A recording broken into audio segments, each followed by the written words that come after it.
आप सबके सामने एक बहुत ही डरावनी कहानी लेकर आया हूँ। अगर आज सबको पसंद आती है तो कृपया चैनल को सब्सक्राइब कीजिए और प्लीज़ कमेंट में जरूर बताइए। तो बिना वक्त गवाए हम शुरू करते हैं।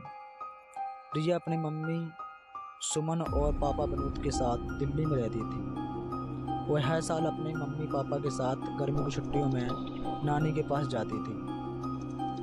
उसका नानी का घर अलीगढ़ ज़िले में था। एक बार की बात है, रिया के स्कूल की छुट्टियां पड़ गई थी। रिया और सुमन जाने के लिए तैयार थे। विनोद को ऑफिस में काफ़ी काम होने की वजह से शाम को छुट्टी मिल पाई। दिन ढल चुका था।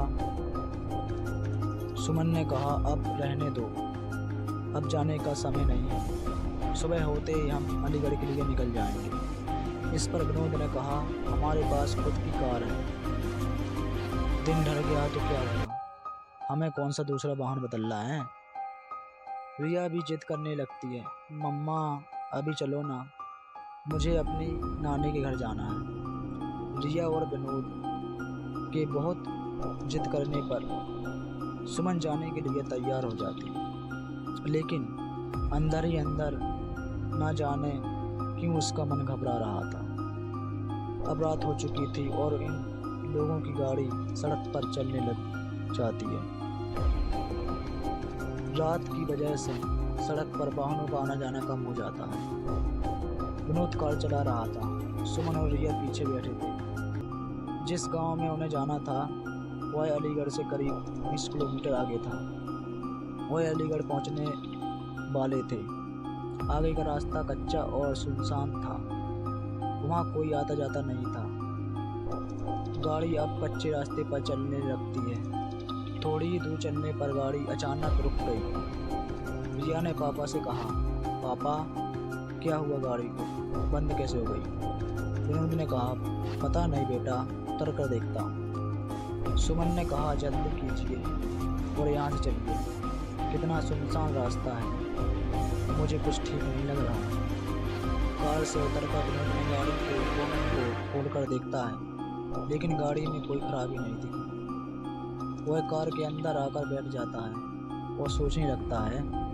तभी सुमन ने कहा, क्या हुआ, चलिए ना।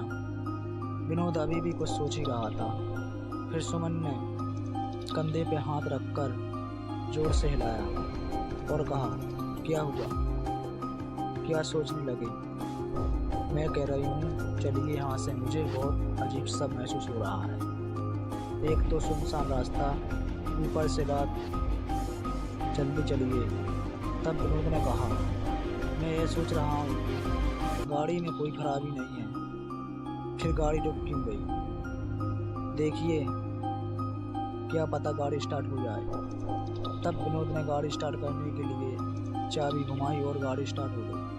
अब कार दोबारा उस रास्ते के अंधेरे को चीरते हुए फिर आगे बढ़ने लगी। अभी थोड़ी ही दूर चल रहे थे कि रिया चिल्लाई। एकदम से विनोद ने कार रोक दी। मम्मी पापा रिया से कहने लगे, क्या हुआ बेटा, चीखी क्यों। इस पर रिया ने कहा, पापा मुझे ऐसा लगा जैसे हमारी कार के नीचे एक आदमी और एक औरत आ गए। विनोद ने कहा, नहीं बेटा, ऐसा कुछ नहीं है। अगर वह औरत आदमी हमारी कार के नीचे आ गए जाते तो पता चलता, हमें भी पता चलता, और वैसे भी रात बहुत हो गई है, मुझे नहीं लगता कि ऐसे इस रास्ते पर हमारे अलावा कोई और होगा।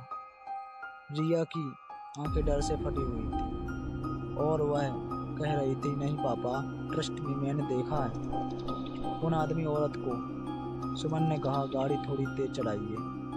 गाड़ी की रफ्तार विनोद ने तेज कर दी। तभी कार के शीशे में विनोद को एक डरावना चेहरा दिखाई देता है। उस डरावने चेहरे को देखते ही विनोद का हाथ स्टीयरिंग से छूटा और गाड़ी का बैलेंस बिगड़ने लगता है। गाड़ी इधर उधर चलने लगती है। जैसे तैसे करके विनोद ने अपने आप को और गाड़ी को संभाला। तभी सामने एक औरत और आदमी दिखाई दिए जो गाड़ी को रोकने का इशारा कर रहे थे, लेकिन विनोद ने गाड़ी नहीं रोकी, बल्कि गाड़ी की रफ्तार और तेज कर दी, क्योंकि तभी एक रिया की बात पर विश्वास ही नहीं कर रहे थे। और अचानक से उन दोनों आदमी और औरत का कार के सामने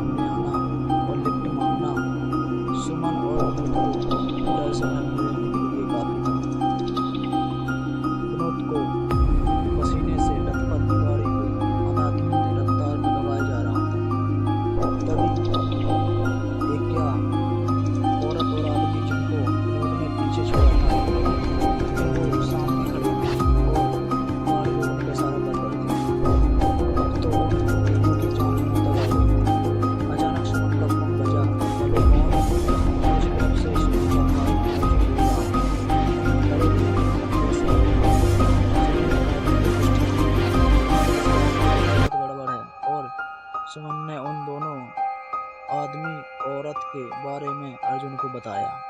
तब अर्जुन ने कहा, दीदी आप चिंता मत करो, मैं अभी आता हूँ। 10-15 मिनट बाद ही अर्जुन वहाँ रास्ते पर खड़ा था। विनोद ने गाड़ी रोकी और कहा, अच्छा हुआ अर्जुन